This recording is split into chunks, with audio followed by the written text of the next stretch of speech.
ఏపీలో రాజకీయాలు ఎప్పుడూ హాట్గానే ఉంటాయి. ఇక్కడ ఎన్నికలతో పనుండదు. నిత్యం రాజకీయ రచ్చ నడుస్తూనే ఉంటుంది.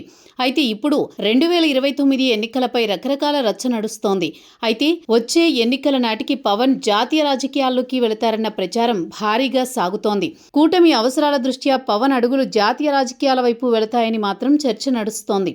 2029 ఎన్నికల్లో పవన్ ఎమ్మెల్యే స్థానంతో పాటు ఎంపీగా పోటీ చేస్తారని పొలిటికల్ వర్గాల్లో ఒక ఊహాగానం బయటకొచ్చింది.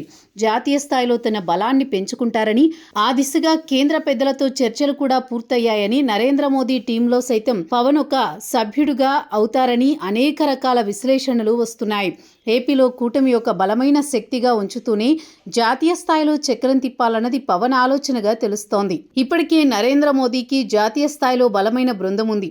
అందులో పవన్ సభ్యుడు అయితే దక్షిణాది రాష్ట్రాల బాధ్యతలను ఆయనకు అప్పగించవచ్చు అన్నది బీజేపీ పెద్దల ఆలోచనగా తెలుస్తోంది. దక్షిణాదిన ఉన్న ఈ 5 రాష్ట్రాలు ఇప్పుడు బీజేపీకి కీలకం. ఉత్తరాది రాష్ట్రాల పొలిటికల్ ట్రెండ్ ఎప్పటికప్పుడు మారుతూ ఉంటుంది. ఇప్పటికీ వరుసగా 3 సార్లు అధికారంలోకి రావడంతో బీజేపీ పట్ల వచ్చే ఎన్నికల నాటికి కొంత వ్యతిరేకత రావచ్చు అన్నది ఒక అంచనా.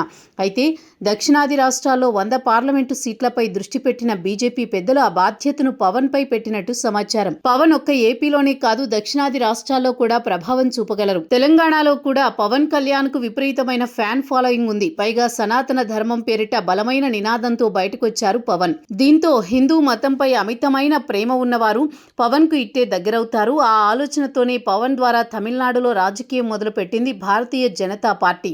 సినిమాల పరంగా దక్షిణాది రాష్ట్రాల్లో పవన్ అందరికీ సుపరిచితులు. అందుకే పవన్ సేవలను జాతీయ స్థాయిలో వాడుకోవాలని బీజేపీ పెద్దల ఆలోచన.